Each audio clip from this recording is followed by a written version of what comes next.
There it is. Mean. Stop being mean to me. Oh, poor baby. I am. I'm telling you. I am so harsh. You are. Hello, everybody. Calling Chris Anderson gently. Thank you. In London. Well, I'm not in London, so I don't know. Where are you? I'm in Windsor. Oh, wow. Come on. You're outside of London. Windsor. The greater London metropolitan area. Okay, fair enough. Fine. And I'm here in Chicago. And welcome everybody to History Happy Hour. And thanks to Steve and Ambrose Historical Tours for helping to bring you this show. You can check out their rich offering of military history tours at stephenambrosetours.com. Chris, I just wanted to say in today's show, history. I just wanted to say, I want to say that. I'm glad you did. Do you feel better? Thank you. Now? Okay. What? You feel better now? I do. I'm not trying not to touch the microphone. Got carried away here. So I touched the bell. No, I just wanted to say that. It was just on my mind. Okay. But listen, guys, whether you're listening live, whether you're watching live, whatever you're doing, whether it's on the podcast, I can't even really, whatever. Today, we're going to be talking about the Buffalo soldiers in Arizona. So you're here. Let us know what you're drinking. Let us know where you are. And Chris, we should thank everybody who supports us via Patreon, especially our top shelf patrons. Absolutely. As always, we very much appreciate it. Did you want to get a gift for each of them or? Well, a hat, but most of them have hats. And once you have a hat, what else is there? Well, yes. If you have a History Happy Hour hat, your life is complete. Or a History Happy Hour tie, I think that would be good. Oh, no. Let's not go there. Okay. Oh, we could do History Happy Hour bow ties because the demand would be low. No. Oh, yeah, that's true. It would be. And we wouldn't have to get very many. But you can become a patron by clicking on patreon.com/history Happy Hour. Chris, do we have anybody watching or have they given up on us already? No. Xavier's joined us, so we are international. Gene Templin, Chris and Gene, Ken from Kansas, Larry Davis, Annette Bethel. Is there anybody new there? Anybody you've never seen before? Yeah, I mean, unless they've changed their little emoji things, I think some new names there. Annette, I think, is new. All right. Yeah. Excellent. Well, great. So, are you ready to roll? Are you ready to do our discussion and get into it with John Langellier? There you go. All right, let's go.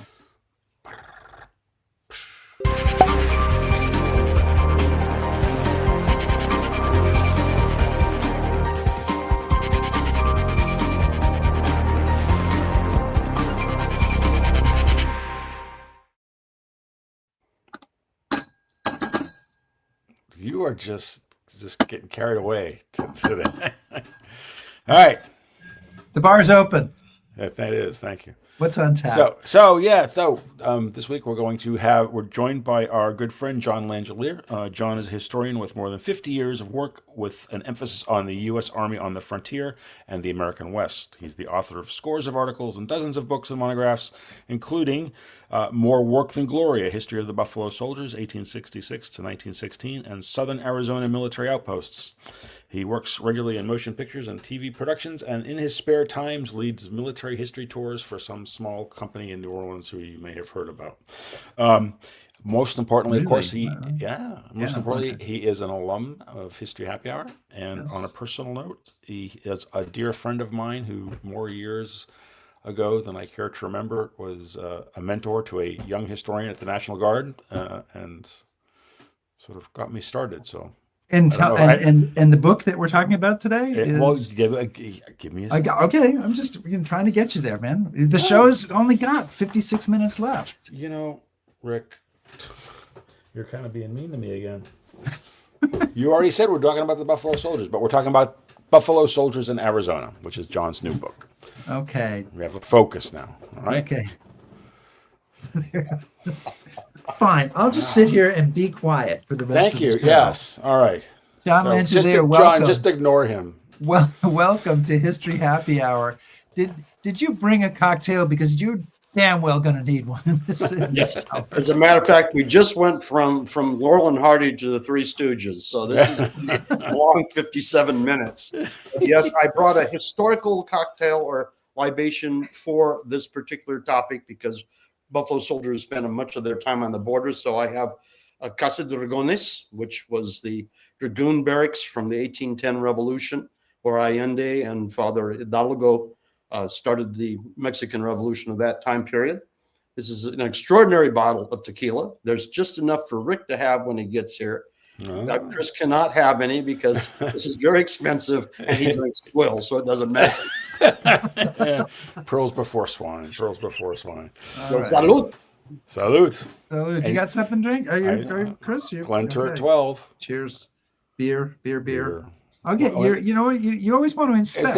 Is that a plastic cup because you're afraid you're going to drop it on something? No, it is it's a psyop cup, and it's just frosted.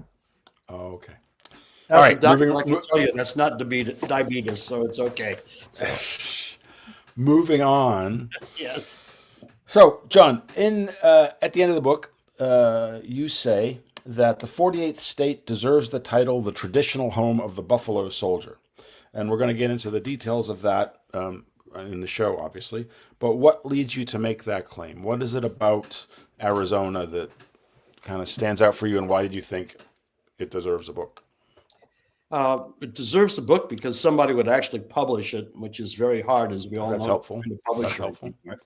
And actually, I need a shout out to my college roommate who did a book on pioneer Jews in Arizona with the same company, History Press / Arcadia. And I thought, you know what? I've been doing this since I was literally 17. Maybe it's time to write a book. I'm not, really fast, but I'm thorough.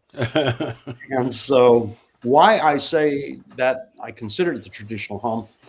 Well, all 4 so-called Buffalo soldier regiments were here, but that's not unique. They were at the Presidio of San Francisco. They were at Fort Concho, Fort Davis, other places. But the 2 black infantry divisions, the 92nd and 93rd, were here. And interestingly enough, something I don't really cover in the book and probably should have more so, is the first separate, and I underscore the term separate because this is a segregated army, the first separate battalion of the National Guard of the District of Columbia was here on the border when there was the great call out for over 120,000 guardsmen, kind of as a dress rehearsal for going, over there in the trenches during the AEF. And they were the only National Guard unit that was up to 100% strength, and about 90% of them were veterans, as opposed to, a couple of guys like me that, hey, you know what, I'll get some money on the weekend, and for two weeks out of the year, I'll go somewhere and have, drink with my buddies and get away with it away from my family. So. Yeah. Okay. So, John, you've written a number of books about Buffalo soldiers. Chris gave us some of the titles. You've been at this for a while. So what drew you to the topic? Is it a feeling their story hasn't been adequately told? Is it a personal connection? Is it simply because you lucked into an area that no one else was focused on and you're raking in the funds doing this? I mean, what's going on there? Well, it's a little of almost of all of the above. And as you know, we historians make tons of money. So that's the real reason that after 40 books, I have to borrow a computer for the show because I can't afford one. At any rate, I fell into it by accident. And that was, I was a student at a prep school here in Tucson in 1968. And the Western History Association held its 5th annual meeting in Tucson with people like Don Rickey and several others, Father Francis Paul Pruka, who became one of my mentors from my first doctoral program. And I met a gentleman by the name of Corvair, who was the youngest son of the surgeon in the 1880s at Fort Grant, Arizona, when a dropout from Yale by the name of Frederick Remington came out and started kicking off his career. And this started talking to us about this. For instance, this soldier was their striker by the name of Henry Jackson. And Remington came out and essentially cut his teeth on black soldier art, and then, of course, expanded into one of the best known of Western artists. And actually, his attention to detail, he was almost an ethno-historian. I used to poo-poo his work until I found out, A, he brought a camera, and B, he was pretty slavish to detail when he did his work. And so that started it. At the time, not much was written about black soldiers in the military. Bill Luckey, Dr. William Luckey's book, The Buffalo Soldiers, was the first to come out. And that kind of spearheaded literally hundreds of titles of articles and books, about 90% of them not worth reading, including mine, and another 10% of them worth reading, meaning Frank Schubert, Mickey Schubert's excellent work, and also the work of Tom Phillips, who I met when he came out here working on his dissertation in the 1960s. And he kind of, I hate to give him credit, but he kind of really pointed me in the direction of what true scholarship was like. I've never done any, but but you know it's there. But I know what it's supposed to look like. So yeah, okay. So that's the long way. But it's kind of one of the myths of the Buffalo Soldiers. They're actually fairly well known, and certainly since the 1960s. If you say something to someone, at least they'll know the Marley song, the Bob Marley song. So this kind of myth of the unsung or unknown, that's not even true. And it really wasn't true in about the time of the Spanish-American War, where they actually got a lot of praise, but under a different name. The name Buffalo Soldiers is not something the soldiers themselves use. That's kind of a white officer, white press kind of thing. And actually, the earliest time I can find the term Buffalo Soldier being used was during the mid-Civil War, when it was used by Southerners to denigrate whites who were pro-Union living in the South. Really? Interesting. So, but John, I mean, it's as you've explained, it's not really the correct term, but it's a term that's used now. And I think one of the things that would be helpful is to define the Buffalo Soldiers, because it's not all African Americans. It's about 4 units. So maybe we can start with who these units were, how they came about, and kind of what's distinctive about them. As many of our viewers know, the Civil War was a major time of change in the military. And amongst the million or so people wearing the Union uniform were about 180,000 blacks in the Union Navy, actually probably even up to 200,000 Union Navy and Army, especially in the U.S. colored troops. Congress, after the war, the radical Republicans essentially were rewarding both the white officers and the black soldiers who served in those U.S. colored troops by, for the first time, creating and the opportunity for African Americans to serve in the peacetime regular army, not the militia, not the guard or volunteer type of thing. Although there had been blacks in the military, but in those days they passed themselves off as whites, and if they were found out, there were consequences. But at any rate, other than the Navy that was always integrated through Roosevelt and the Great White Fleet, that became a segregated organization. Hard to segregate people on a small sailing ship of the 18th and 19th century, as we can all imagine. The 6 regiments were created in the Army Organization Act of 1866, which parenthetically also was the same act that created the opportunity for Native Americans as Indian Scouts. 1,000, and I use the term right out of the legislation, friendly Indians could be recruited. I guess recruiting unfriendly Indians was frowned upon. Be somewhat counterproductive, but it's the government. You never know. They have better ways of doing things than we humans do. And as a consequence, these regiments were created. Well, they shrank down to about 50,000 under this Organization Act from the about million in uniform at the end of the war.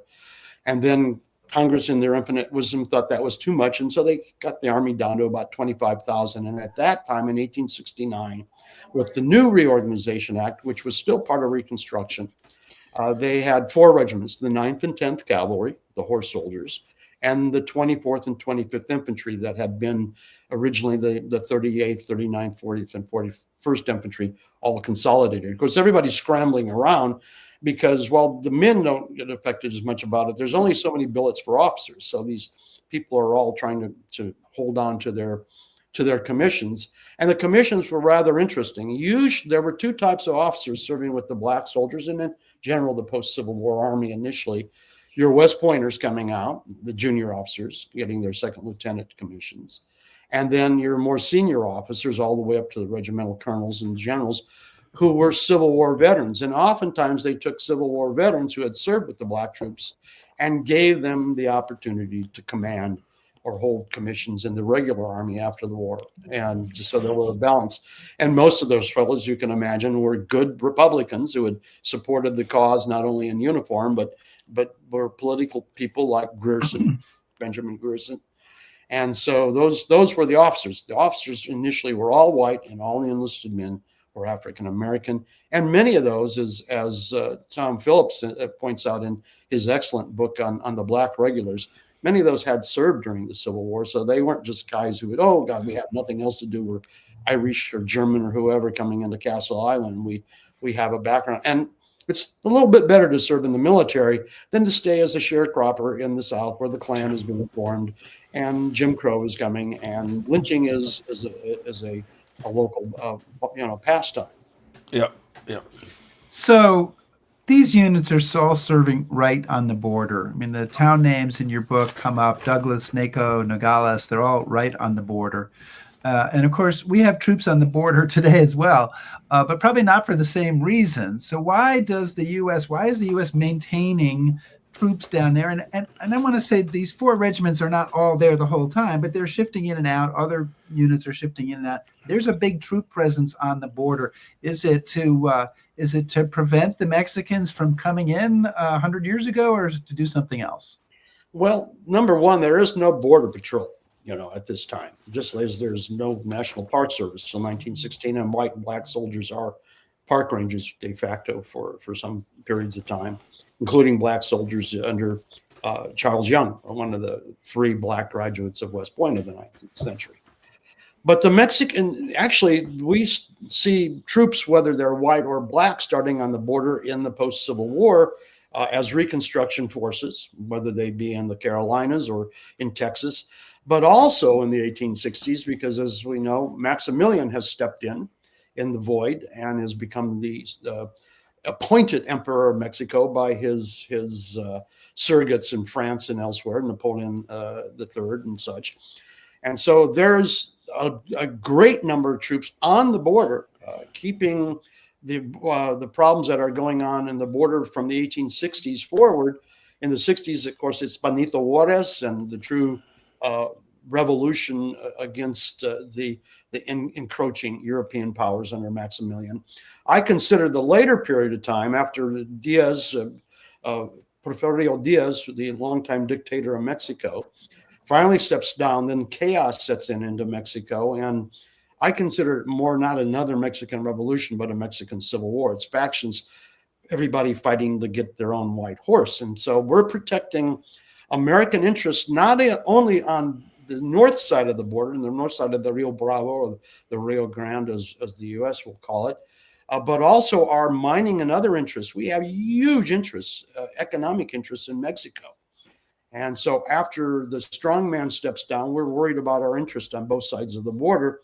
And there's also things that, believe it or not, there's smuggling going on. Oh, no. I know. And terrible things like bringing in tequila and not paying tariffs or customs on them. I've never heard of such a thing. Opium, and during the time of the Mexican Revolution, guns going south, kind of like in the old, the Robert Mitchum movie where he's flying, weapons into the warring factions. It was if I can, no, I was gonna say if I can follow up, Chris, if that's okay. After being mean to you earlier in the show, I understand if you don't want to. He deserves it, though. We all know it. I mean, that's true. I'm go ahead, Rick. Go ahead. Anyway, so Rick. It'll be nice to him off camera. What sort of actions do they get involved in? Either with the Mexicans, with Pancho Villa, with some of the natives? I mean, they're involved in some fighting down there, aren't they? Oh, absolutely. Absolutely. I mean, they've segued. The first black soldiers come into Arizona, which I didn't even realize when I was younger. And I know Chris knows that I was young once. He can barely remember it. But at any rate, they came in 1881 during the so-called Victorio and wars in Nana, who was like 80 years old. He's like my hero, one of these guys that don't get into a dark alley with this old man because you're not going to come out alive or unscathed. But Nana was fleeing from the U.S. forces, and they trained. They brought in by train 9th Cavalrymen, who were tough guys, but by that time, almost 15 plus years worth, a lot of them of experience. chasing Nana, who eventually flees into Mexico. And so they're here during the so-called Indian Wars, and they will remain or return here with the 10th Cavalry after a long period of time in Texas during the last of the Apache Wars. And so this chap over here, which is Powhatan Clark,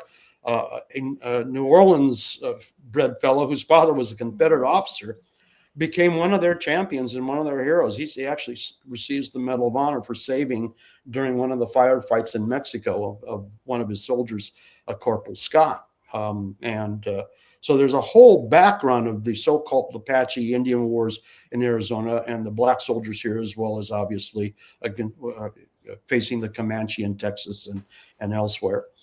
But by the time these fellows go away, because the Spanish-American War comes in, the first units essentially mobilized in 1898 are the units that have the most veterans. And that's, for the most part, long-serving veterans. And that's the 9th and 10th Cavalry and 24th and 25th Infantry. And they're off to Chattanooga. Well, they come home and they send them everywhere, including the Philippines, to Alaska. That's a great place to go. Live most of your life on the border in the Southwest. Go to Alaska, and once in a while they get some nice places to go, like upstate New York or San Francisco, or as park rangers again in Sequoia and Yosemite.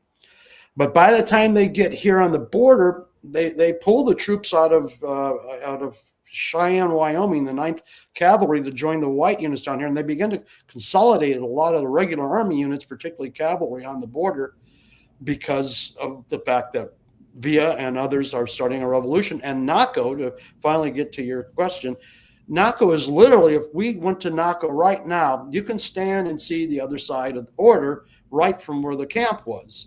And of course, stray bullets, there we go, the beautiful downtown Naco, stray bullets are coming across. So the guys have to move their camp further in from the border, reinforce their areas. They dig trenches, they put up military barricades. They're getting ready.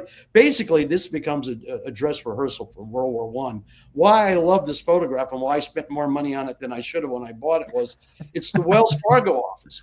This little town of Naco had an opera house, a Wells Fargo office. The Wells Fargo office was a communications center, as well as the typical reason why you would think of Wells Fargo at that time. And also, these guys had a vested interest to protect this office. This is where the Army payroll was. So, I mean, hey, for Sergeant, I'll be happy to guard that, because that's our $13 a month coming out of there. Yeah. Several of these guys, actually about 24 of them, are either killed or wounded on the border by stray bullets. And I'm a coward, but even I can be pushed into something. These guys never fired back. They were that disciplined, and yet they were some of the most crack shots, most highest decorated. Yeah, you were saying like the best shot in the Army was in one of them. Yeah. So these guys, I mean, these guys, what did they have to do for 20 or 30 years but go to the range and actually go into combat in the Philippines and elsewhere? Yeah. So they do get into combat, and ultimately, as we all know, we think of terrorist attacks. Well, in March of 1916, Pancho Villa finally decides to pull the plug and raids Columbus, New Mexico, kills a pregnant woman and her unborn child, and it starts what we now know as the punitive expedition, with John J. Pershing going in with, amongst others, the 24th Infantry and the 10th Cavalry, pulling them off the border and into Mexico. And so that's when the National Guard mobilizes, essentially, and 120,000 guardsmen are on the border. But they are in combat here. And what's very interesting is, one of my favorite things about them is that when fighting is going on between the factions in Mexico, they turn into ersatz humanitarians and bring in the dying and wounded from Mexico into a converted hospital, which was the old opera house, and they're serving as ersatz medics along with the few medical corpsmen and both the civilian and military doctors on the border. So these guys are pretty amazing. And of course, they have a good time. They go into Brewery Gulch, which is in Bisbee, not too far away, and into a segregated section of town. But they're fairly well received. Arizona is a polyglot, multi-ethnic community by the time of the border. You have Latinos, you have blacks, you have some Asians coming in, you have a fair number of whites that have arrived here. And Booker T. Washington even writes, about the time Arizona is becoming a state, that this state is a very complex mosaic, not just a bunch of white guys and a bunch of black guys, as in the South or elsewhere. So it's kind of along those lines, John. What was, I know it's a big topic, but as best you can, what was the impression? What impression did these African American soldiers have of, I guess the two primary opponents would be Mexicans and Native Americans, and what was do we have any idea of what the Native Americans and the Mexicans they fought against thought of them as soldiers and as? We'll start with the Native Americans first. One of the long established situation is that Buffalo soldiers' names came from Native Americans, probably Comanche or Kiowa in Texas area, and up in what is Indian Territory, which at that time was now Oklahoma. And the spin then was put on it that, well, initially it was because of somewhat of a resemblance to some of the native peoples, dark skin, woolly hair, etc., that they looked like bison, buffalo. Right. Unfortunately, one of the early authors said that, oh no, that was an honorific thing that the soldiers embraced. Well, not really. If you read the footnote, it says it stands to reason. It's one of those things that we used to, syllogisms and syllogies and logic. It was false logic. No, the Indians used the N-word. They would get in fights. After all these guys were black guys in blue uniforms. Yeah, it was just a blue uniform. Guys in blue uniforms, and they're coming into your village and they're attacking you. Or alternately, they're with our women and they have money. And so this was one of the things. The true color of any of these people was the greenbacks they brought with them, and they were fairly well accepted on both sides of the border, and a lot of intermarriage, even though by Arizona statute from territorial times, the 1860s, white supremacy was the big deal. You did not intermarry. You could marry another African American. You could marry a Native American.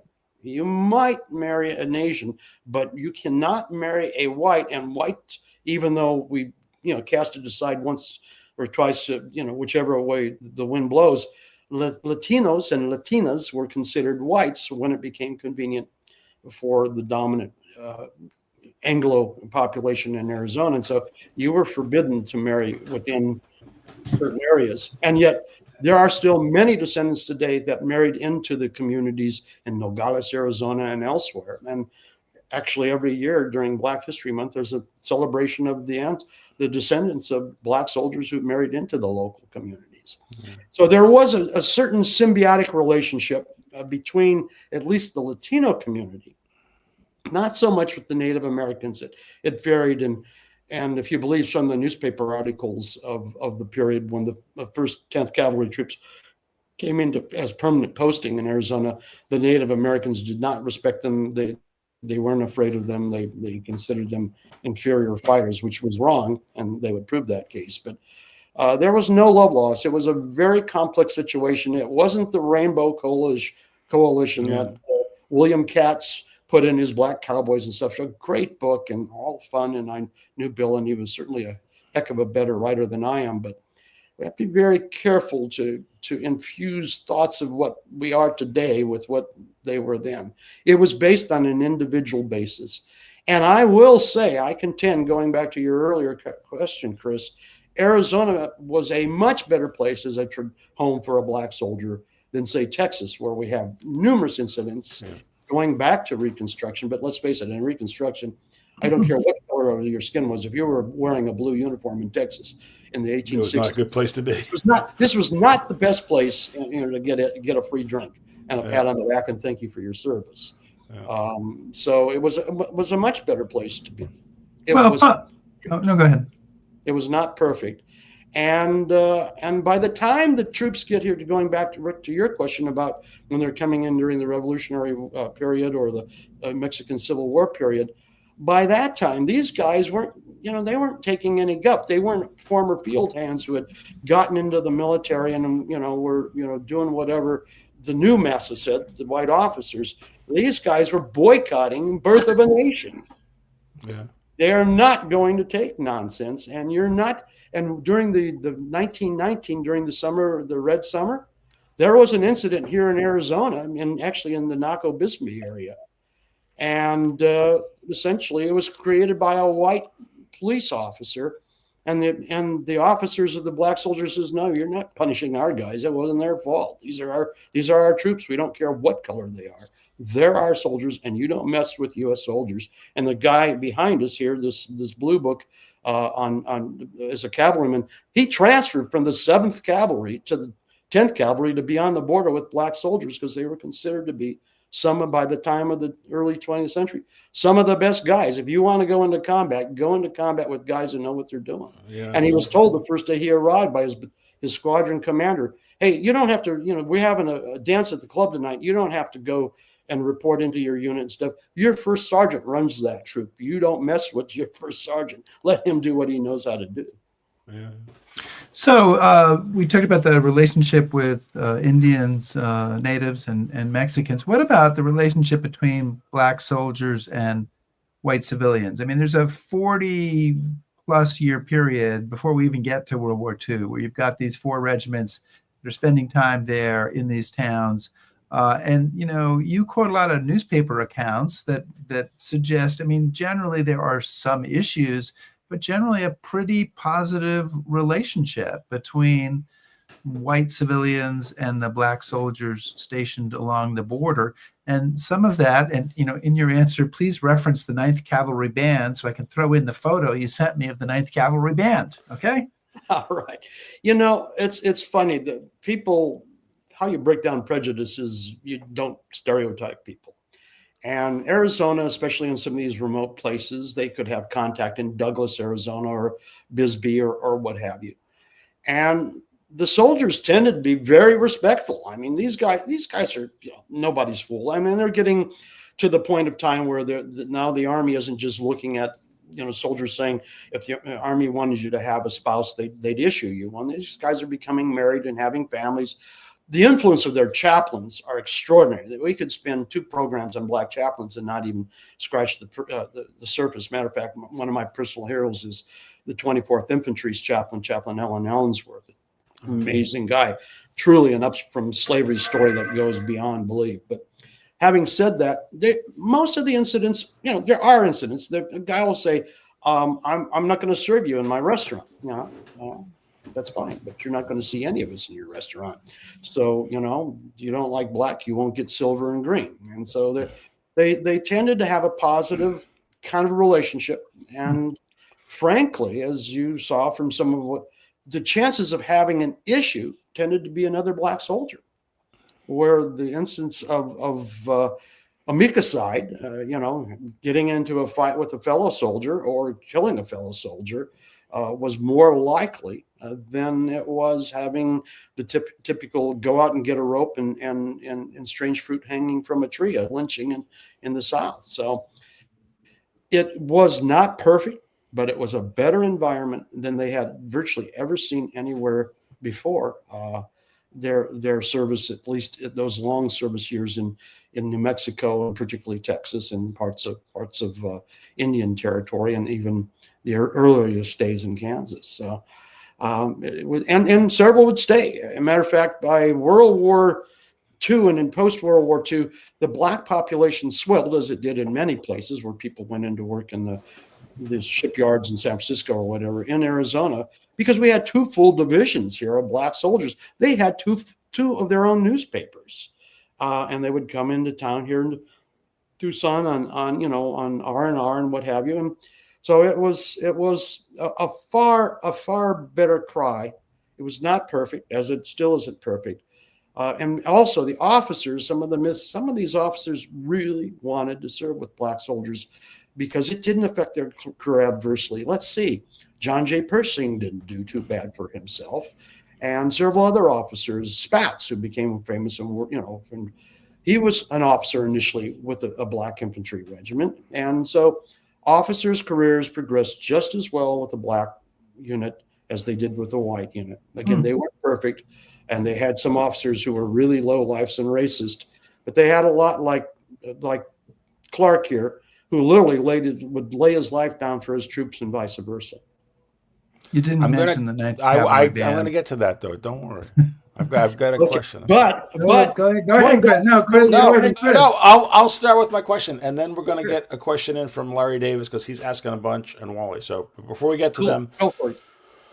there are two areas because I want to talk a little bit about kind of life in these regiments because it's a little bit different than ordinary regiments. But two things that play a huge part in the story are music and baseball. And I think that I'd like you to talk about the importance of the bands because all of these regiments have bands. Why are they significant? And I would say the same thing with baseball, not only to the life of the regiment, but the impression people have. Or athletics in general, yeah. Right. No. Those are the two things that I found the most interesting after doing this for a long time. Number one, Benjamin Grierson, despite the fact that John Wayne played him in the Horse Soldiers or a knockoff character, Grierson before the war was essentially a music teacher. And his band had an extraordinary, they threw money at instruments, at music, and we're not talking about military music. We're talking about classical music and such. And especially the cavalry bands, if you look at this photograph, in the front of the parade is the 9th Cavalry Band. They're on horses. You not only have to be a proficient musician, you have to be a heck of an equestrian. These guys would come to everybody wanting to vie for them for the Memorial Day parade, the 4th of July parade. Oh, can you guys come and play at our dance for our political event? Or when it gets hot, we have this great area. These are the same guys who bring things like jazz and blues to places like France. As we all know, the 369th, the Harlem Hellcats under James Europe introduces, for all intents and purposes, France to jazz. And it was one of the two wonderful things they embraced. The other thing that the French embraced was Jerry Lewis, which I'll never understand, but they all. He was not introduced by the 368. The 369 didn't introduce Jerry Lewis. But this music really binds the communities, and they're all fighting to get these army bands, whichever regiment, because they're proficient musicians. And these guys, as I say, aren't just playing on horseback and playing for military themes and patriotic themes, but if there is a piece of music, they can play it. And you start looking at the concerts they put on, and goes, my God, we'd pay a lot of money to go to something like this today. You have one quote from John Philip Sousa says, I can't remember which of the regiments, but one of the it's the best band in the military. Yeah, no, and John Sousa, who was the guy that everybody knows about today. And again, going back, these are long service guys. And Wade Hammond and several of these guys who become the directors of these bands, they're renowned not only in the Black communities, they're known around the country. So that's the first thing. The music is great. The other thing is sports. And initially, some of the officers think, well, these Black guys, they can't play sports. They're not into this kind of stuff. But track and field, baseball, basketball, a little bit of football, but baseball is king. Baseball is absolutely king. And the 25th Infantry Wreckers, you read the newspapers in Honolulu, by the way, when the Black soldiers arrive in Hawaii, which you always think of kind of a polyglot, cosmopolitan, the world crosses through the Hawaii. They don't like the Black soldiers, but pretty soon they're all following the Black baseball teams. And the 25th Wreckers were incredible, and several of them went off to become players in the storied Negro leagues. They were really good. Casey Stengel brought a group of his all-stars, because I know this will shock you, but in the old days, professional athletes didn't make millions of dollars by just showing up and sitting in a dugout, maybe playing sometimes. So in the summer, they had to either go you really know on the farm, or they went out barnstorming. So Stengel put together these all-stars, and the guys from the 25th beat all these guys from the major leagues. You mentioned in the book, and I'm sorry I can't remember the name. One guy who was convicted. I might have this wrong. I want to say of murder. They let him out of prison to play with the Black League there. With the Negro Leagues.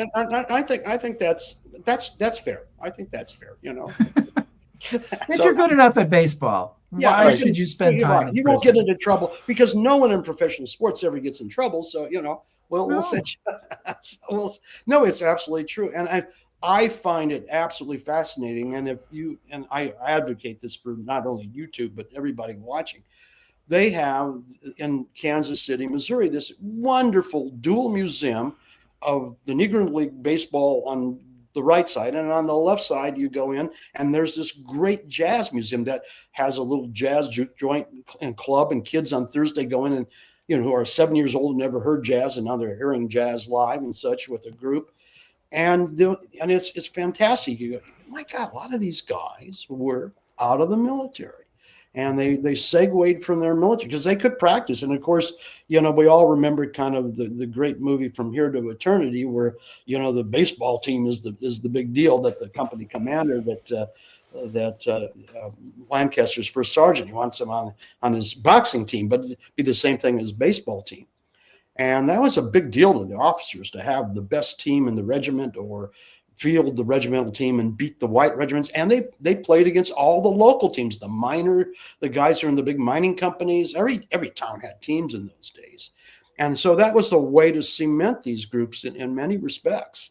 And people would come out. Let's face it, there's no television. There's all these things. So this is great entertainment. And Warren Baseball Park in Bisbee, Arizona is the longest running baseball park in the United States.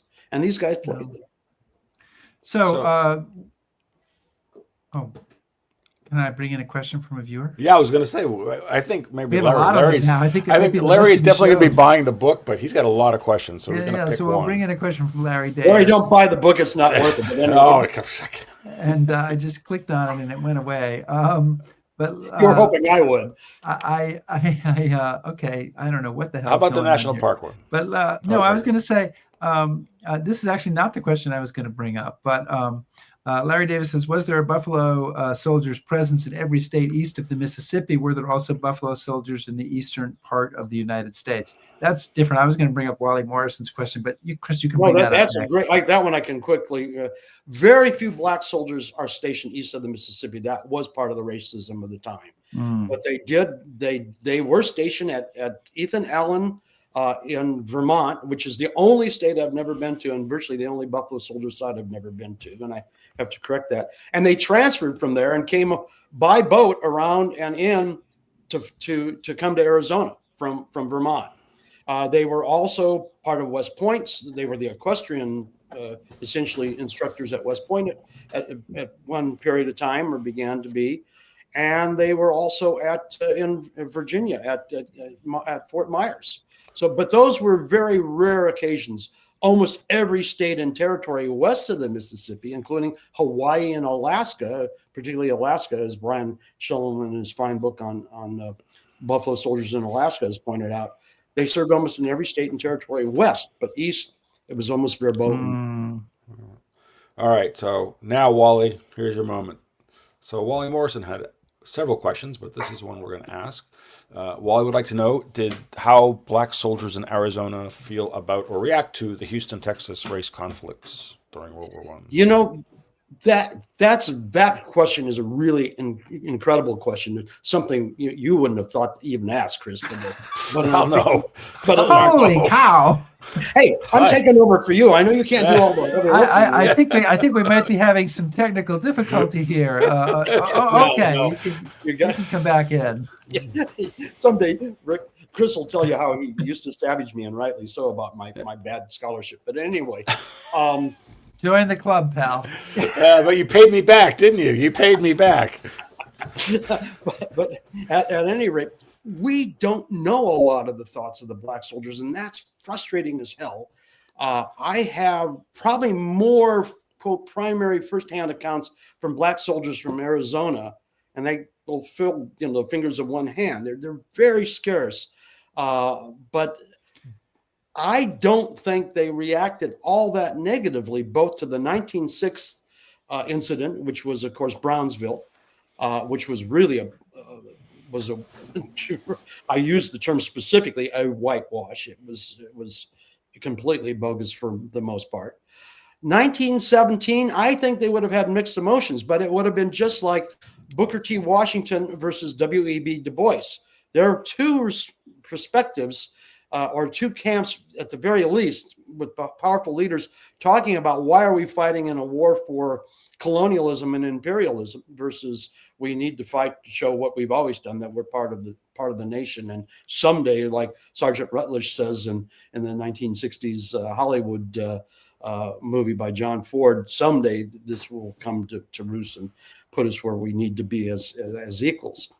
But the soldiers themselves, I can't find anything about it. But many of the soldiers would have been sympathetic to the 24th. As a matter of fact, you would transfer off sometimes between the regiments. For some reason or another, you might want to transfer out of the 10th Cavalry. One of my friends, Bill Gwaltney, is fantastic. One of his ancestors transferred from the cavalry to the infantry because he had piles and it was hard to ride horses, you know. and I get it. But there were other reasons why you would transfer. So these guys would kind of cross-pollinate and go into different – one of the other black regiments. Obviously, they're not going to be allowed into a white regiment. But having said that, we don't know, but I have a feeling they would have been somewhat empathetic, even though no one liked a stain on the regiment. These units were their families. It's, again, going back to the Ford movie when Woody Strode says, the 9th Cavalry was my home, my only freedom. Well, many of these guys looked at these places as their home. They might not have families in sense of an NCO with a wife and children, like Charles Mingus was the child of a black NCO at Nogales, Arizona. But these were their homes, and a stain on the regiment was a stain on them, and they were very race conscious. Many black soldiers saw themselves as upholding a higher standard, and whatever would be a stain on them would be a stain on the black people, the African American people. So, John, in fact, I want to kind of pick up that idea of family and how important these regiments were, because they're regular soldiers, but I think there's a little bit of a different element, and you talk quite a bit about sort of the institution as opposed to the individual. And you have a great quote from a little girl named Forrestine Cooper. She's talking about her youth and growing up on a frontier post. She says, the hour of the day or night meant nothing to us as a period of time. Bugle calls measured the hours of officers, soldiers, women, and children in garrison life. So can you tell us a little bit about what life is like in these regiments? These people are spending a considerable amount of their lives there, and it's not just soldiers, it's families. So what is life on the frontier like for them? That kind of takes us full circle back to where I started. I'm talking to Willie Corbusier, and that image that Rick kindly showed of Henry Jackson as a private, who's then became a transfer to the hospital corps when they started having hospital corpsmen. It wasn't, so some of these specialty MOSs, some of these specialty military occupational skills. The 5 boys, which I can imagine they must have been just like, oh my God, it's just a wild run amok. These 5 boys of the Corbusiers, they adored Jackson. It was Jackson this, Jackson that. This guy could do no wrong. He was their playmate. He taught them the right. He taught them all these things. So there became a kinship. And actually, Forrestine Cooper in her memoirs, she talks about, their black cook living with them and the soldier who was there to protect her because they were in Apache territory. And if something happened, that guy was there, he's going to give her life for this little girl and her mom, or not so little girl at that time. She was an adolescent because she became kind of enamored with Poughton Clark and had a thing about him, but it never transpired. But again, they became very close-knit families. And some of these fellows really were respected by their officers, and certainly they respected their officers. Their life was certainly far better than they were going to find in the South and sharecropping and things. They got the same pay. They got the same uniforms. Matter of fact, that's another thing that Bill Leckie, who made, by the way, the best martini virgil I've ever had, said that the soldiers, and I know you guys don't drink, but if you did, No. you understand. He said they got the best, they got the worst equipment as cast officer. Bogus. They got the new 45, the 55 Springfield 73 pattern carbine, the same before the 7th Cavalry did in the 1870s. They had bicycles, they had good horses, they had experimental gear. They got the same thing everybody else did. They got some terrible postings, but so did white regiments, because you ultimately would be rotated to God knows where at the whim of somebody sitting in Washington, D.C. that said, I'm going to move this piece because it doesn't matter to me. I'm sitting in Washington. And so it's not a problem. But they were being treated well compared to what they faced on the outside. And one of the things that didn't even dawn on me till I really started working on this book, because the old saw that all politics are local, all history in a way is local. Almost everything that happened to black soldiers elsewhere happened here, sometimes in better, sometimes not so much so. But, these guys were part of the diaspora, and they predate, in many respects, the much touted Great Migration, which people on PBS talk a lot about, but forget about the military and their role in the Great Migration and Reconstruction. One of the few things left over from Reconstruction for a long time were those 4 black regiments. Well, I want to pick up on it. I'm going to jump in and pick up on that. Right? And then I promise we'll get to Lynn. But I want you to comment on, speaking of that, you talked about a Reverend Allensworth and how important he was. But also, one of the things he does is he sets up a community. Bingo. And these guys, they want to stick together, and they get out of the cavalry, and there's a place in California, right? So tell us about what that's all about. Okay, I just take back what I just said about you. You get $5 back for the good question. Okay. Well, you fed it to me, but that's Allensworth the guy's been a petty officer in the Navy, started his own business. Went on, to get a master's degree in theology when my grandfather could barely speak English. And people accuse me of the same problem today, but that's another story. He recruits, meaning Chaplain Allensworth, he gets out of the military and he wants to start a safe place for a black community. He's first looking at Colorado, but he eventually starts this essentially agricultural community in the San Joaquin Valley of California. And all the sergeants, as they're called, all these old guys, they have pensions. They're hardworking guys. They know how to get things done because they're literate and they've been in structural organization.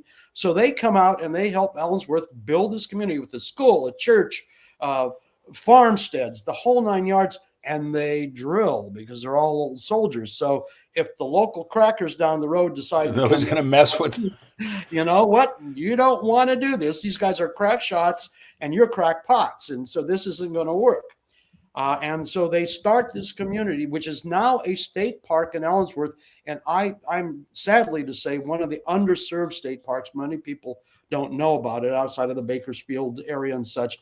Wonderful place to go visit.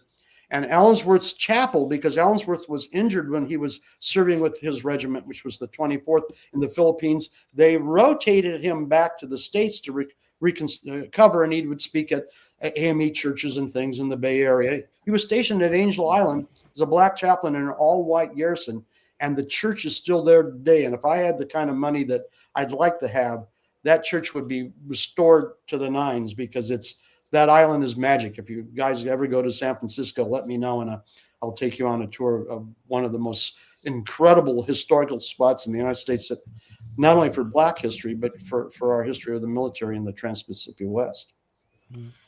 Well, there's so much that we haven't had time to cover, but let me ask a question about one part of that, just to bring us up a little closer to the present, which is that the 92nd and I guess the 93rd Division as well, which were African-American divisions in World War II, and the 92nd fought in Italy. They trained for, 2 years in Arizona?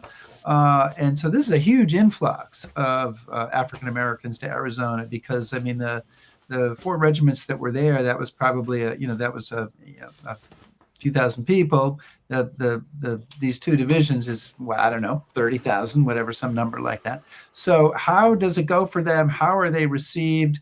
And don't go too long with your answer, because we're near the end of the show. I'm all about instructions today. It's all about instructions today. So. Very good, Commandant. All right.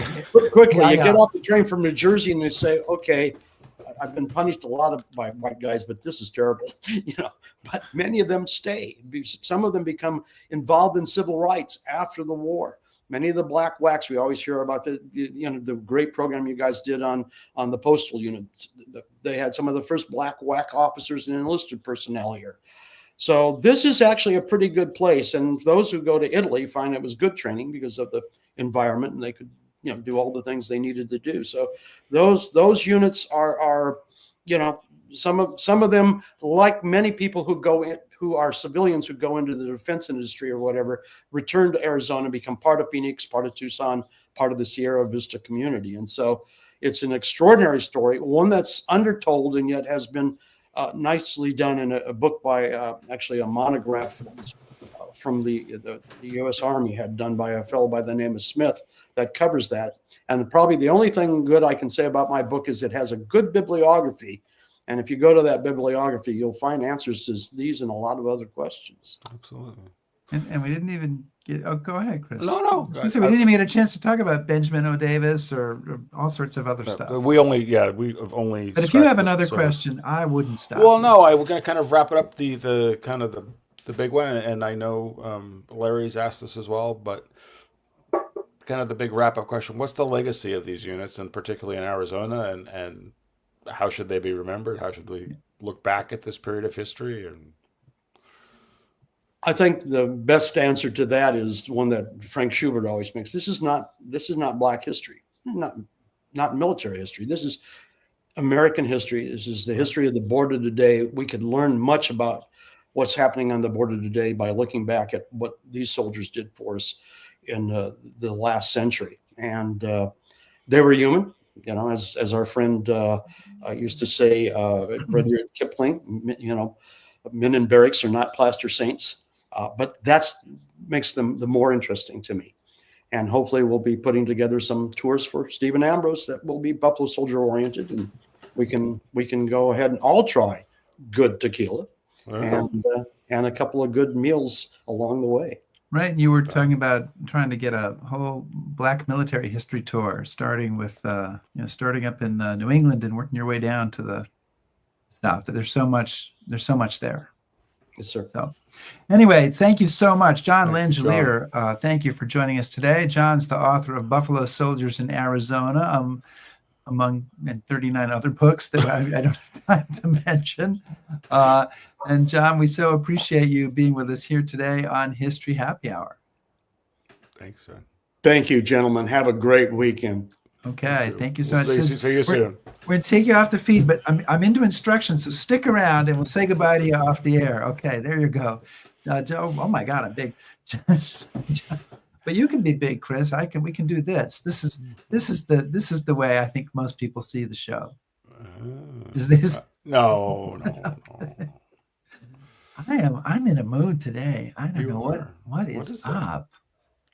Next week, we're going to be talking to Mark D. Van Els, who's the author of Red Arrow Across the Pacific, there we go. The 32nd Division in World War II. Do you know anything about the 32nd Division? I do. Well, for starters, it's in the Pacific, I'm guessing. Yeah, no, but it's a National Guard. Wisconsin National Guard. Wisconsin unit, right? So they get involved early, and it's nice to talk about Army units in the Pacific because, as you know, Rick, more Army divisions serve in the Pacific than Marine divisions. And Mark D. Van Els is a professor at CUNY Queens. But what state do you think he grew up in? Rhode Island. Wisconsin. Oh, get it. Okay, yeah. So this is you're obviously reading ahead. I'm guessing this is a little bit close to his heart. So we look forward to talking to him next week. Guys, thank you so much for joining us today. Those of you who are still here, please subscribe to us on YouTube, follow us on Facebook, shout at us on Blue Sky, listen to our podcast, back us on Patreon, and browse historyhappyhour.com. Thanks, everybody. Be safe.